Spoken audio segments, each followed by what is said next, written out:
11.2 Fintech is nothing but a technology platform for car consumers, where actually we have come up with a hybrid solution, which is best of leasing without the disadvantages.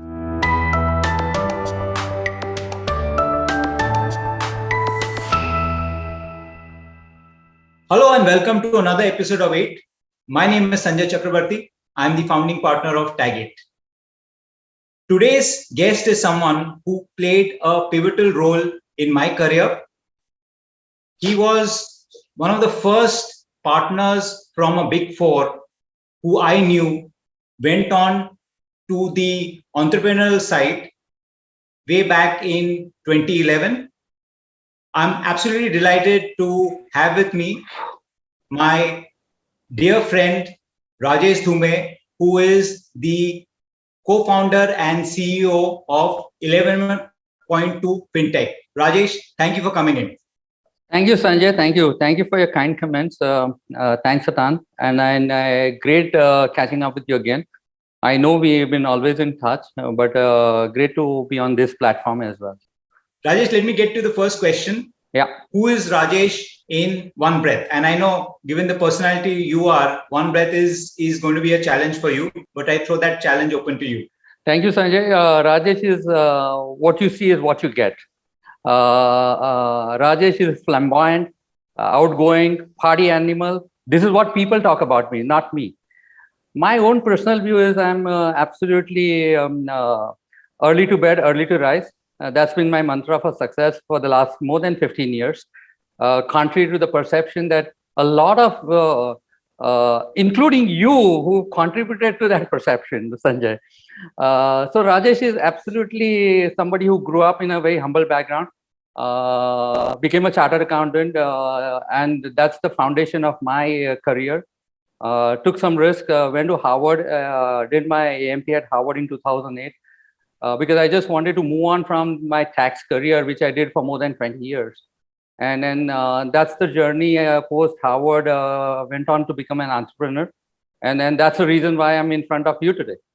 Absolutely. And Rajesh, I'm sure you already know that, as I mentioned, you're one of the first big four partners to quit and get into the entrepreneurial mode, which is the inspiration for a lot of the other guys to follow you. And now you know that there's been a huge list of people who have done that. So thanks to you for starting that whole trend. Thank you, Sanjay. Thank you. Yeah. Thank you so much. Let me get to the second question. Rajesh, 11.2 Fintech. You've been now an entrepreneur for over 10 years. Would love to hear about it from you. So 11.2 Fintech, Sanjay, is actually a recent creation. It just got incorporated 2 months back. As you know, I was a co-founder of a car leasing company called Translease right from 2011. Not only co-founder, I was on the board of Translease as well, and in an executive capacity.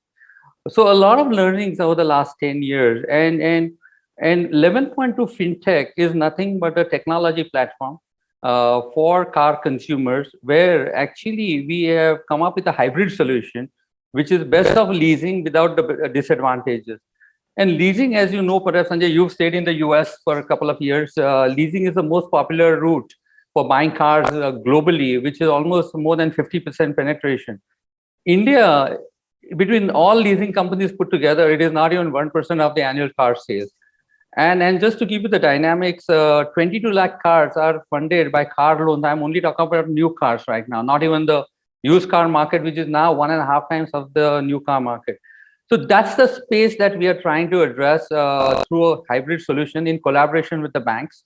So we give the benefits of a lease, but in a collaborative approach with the banks. And therefore, it's a huge opportunity for us at 11.2 Fintech.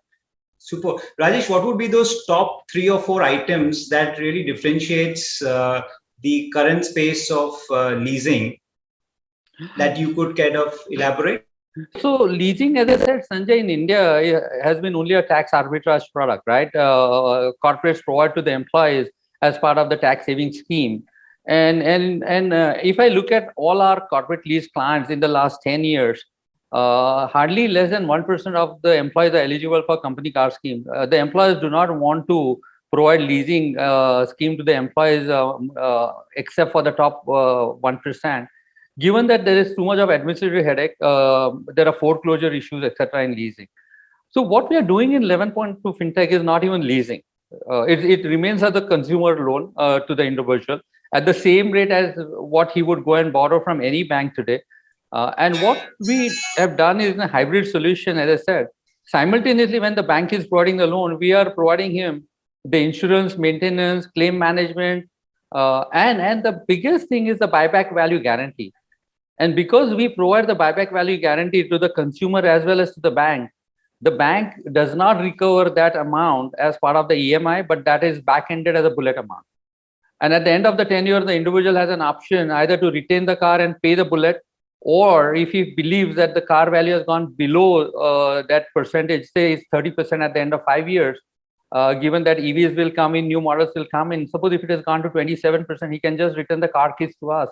And we will sell it and pay 3% out of our pocket and pay the bank 30%. But if the value of the car is more than 30%, we give him the entire upside. So that's the beauty of it. So it's a hybrid solution. We got the Frost and Sullivan Award for this product, and the consumer gets all the benefits without the disadvantage. Super. So in a way, Rajesh, is also like the approach is completely B2C now, right? As opposed only to typical B2C leasing model wherein the target is the corporate and then you go after the employee. So that would be a huge shift in the market as well. Yeah, it's only B2C, Sanjay. You're absolutely right. We will not do B2B in this entity ever again. So this is an asset-light model for us. No asset on the balance sheet, no debt on the balance sheet. The bank disburses the loan directly to the consumer. It's so asset-light. Credit risk remains with the bank. Apart from ICICI Bank, we are now adding 5 more banks on our platform. And therefore, the only risk that we have in this business is the resale value risk, because we guarantee the buyback value. But other than that, it's a completely B2C model. And the biggest advantage, Sanjay, is because we had this access to the corporates, right? A lot of MNC companies are in our leasing business. And that's where we saw this idea, right? The 99% of the population is still going and taking auto loans. And therefore, we will be setting up kiosks in the cafeterias of our corporate clients because we have the great relationships there. And that's where the individuals will come up and sign up for these products. Apart from online channel, we have actually now tying up with all the dealer networks.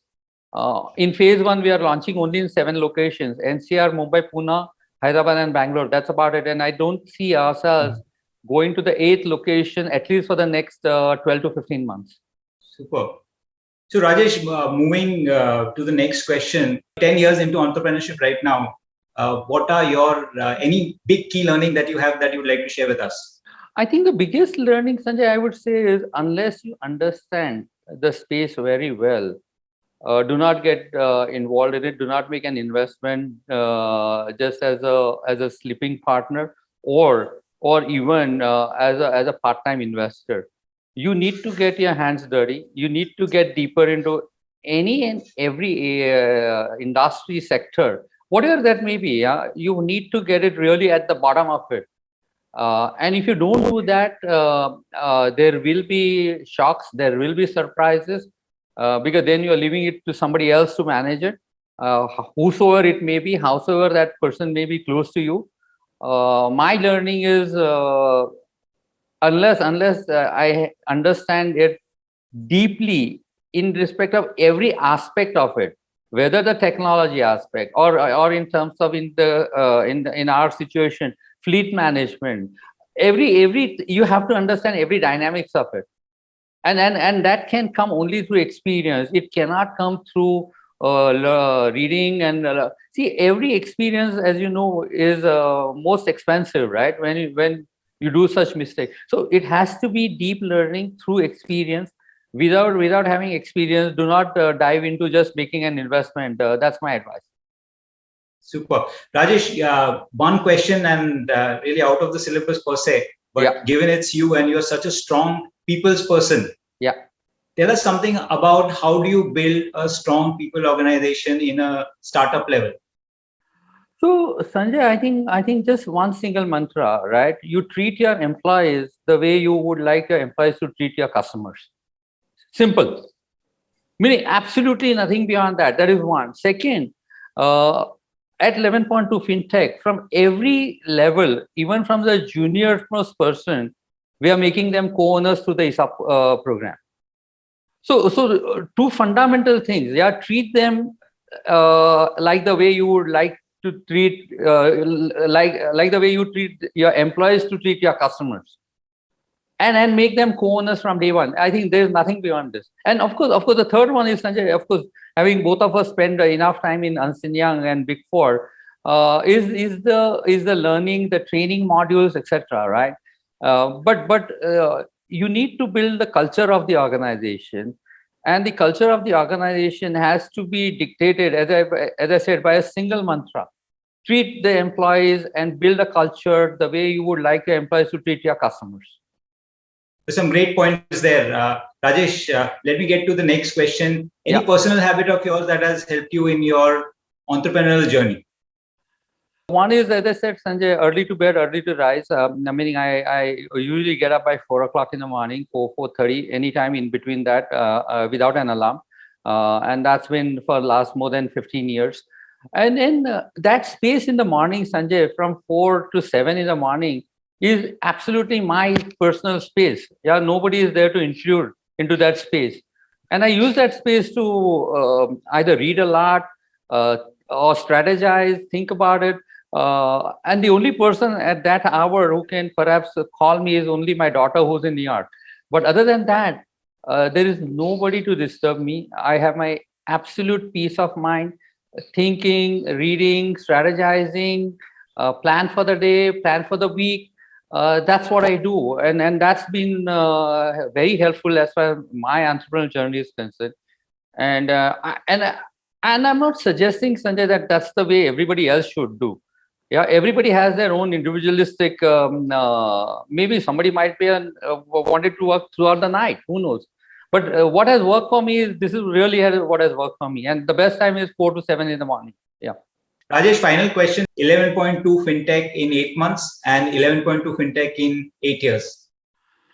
So 11.2 Fintech in 8 months, Sanjay, we should be looking at least a growth and capture the market share of the auto loan, right? As I said, we are the pioneers. There's nobody else. And it's for us to go and capture that market. So we are looking at capturing at least 2% of the auto loan market within the first 8 months. And within the first 8 months, we should be closing Series A fund round as well, because we are in a very advanced discussions. I know we have just been incorporated 2 months back. However, given that the entire ecosystem was existing in Translease, which is what we have transitioned, right? And that's the reason why we have been able to build this ecosystem much faster. Second is 8 years from now, I should be with Jeff Bezos and Richard Branson somewhere in the space, enjoying myself. Meaning, okay, but jokes apart, Sanjay, I think 8 years from now, Sanjay, I foresee 11.2 Fintech. And let me say this, the name itself comes from, and if you Google it, you will know, 11.2 kilometers per second is the escape velocity speed required from moving from Earth into space. And then therefore I said that I want to be with Jeff Bezos and Richard Branson in space, there is some underlying meaning out there. And I know I said it jokingly, but I would love to be in that space, really speaking. And in 8 years, Sanjay, I can foresee this company which will be listed somewhere in NASDAQ, for sure. I would love to take this to the level at the heights where we have foreseen. We have already strategized in terms of what are the inorganic growth strategies, what are the potential acquisition targets, when we will do fundraise round, how we will do it, why we will do it. Everything is in place. In terms of the next 5 years, at least is laid out. You are adding 3 more years, so the next 3 years is in the space, really. Because by then, Sanjay, you will have flying cars. You will have so many other assets that we would like to introduce our solution. No, thanks so much, Rajesh, for coming in. I feel, just the paradigm that you have here, the market space that, the addressable market space that you have and you're targeting, and especially given the core experience that you have, as you mentioned, which is critical to get into any business. This seems to be really low-hanging fruit. Wishing you the very best, and thank you so much for coming in. Thank you, Sanjay, so much, and look forward to seeing you soon. Bye.